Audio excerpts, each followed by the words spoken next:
Everyone, કેમ છો બધા? મજામાં? આજે આપણે કાજલ કિચનમાં એકદમ સરસ ઝટપટ બની જાય એવી સોટ અને સ્વીટ રેસીપી જોશું. આજે આપણે બનાના સ્મૂધી બનાવશું. તો ચાલો આપણે જોઈએ બનાના સ્મૂધીની રેસીપી.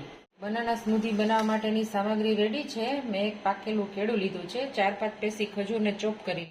બનાનાના આ રીતે આપણે ટુકડા કરી લઈશું.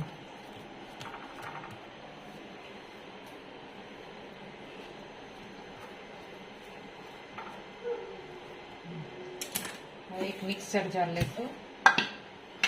બનાનાના ટુકડા આપણે એડ કરી દઈશું. ચોપ કરેલો ખજૂર છે એ પણ આપણે એડ કરી દઈશું.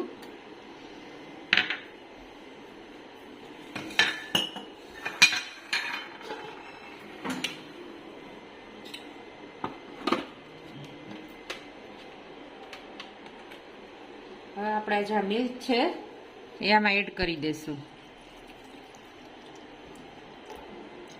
આમાં આપણે પલાળેલું અંજીર પણ નાખી શકીએ, એનો ટેસ્ટ પણ બહુ સરસ આવે છે.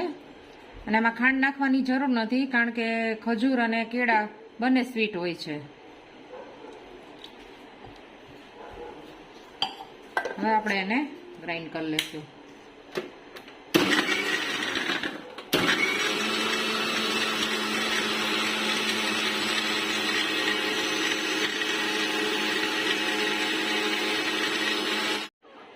જો તો આપણી સ્મૂધી ગ્રાઇન્ડ થઈ ગઈ છે. હવે આપણે એક ગ્લાસમાં એને સર્વ કરીશું.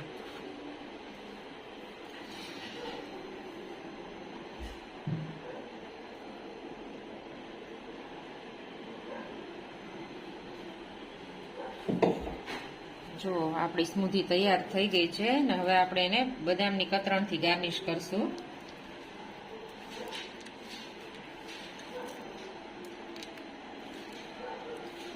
તો મારી આ બનાના સ્મૂધીની રેસીપી કેવી લાગી તમને? અચૂક કોમેન્ટ કરજો. આ સ્મૂધી છે એ બાળકો માટે ખૂબ જ સારી છે. બનાનામાં ભરપૂર પ્રમાણમાં કેલ્શિયમ હોય છે અને ખજૂરને કારણે હિમોગ્લોબિન વધે છે, એટલે આ એકદમ હેલ્ધી રેસીપી છે. તમે પણ ઘરે અચૂક ટ્રાય કરજો. તો મારી રેસીપી સારી લાગી હોય તો કોમેન્ટ બોક્સમાં એક કોમેન્ટ નાખી દેજો અને મારી ચેનલને સબસ્ક્રાઈબ કરજો. ફરી પાછી આપણે નવી રેસીપી સાથે મળશું. Thank you for watching.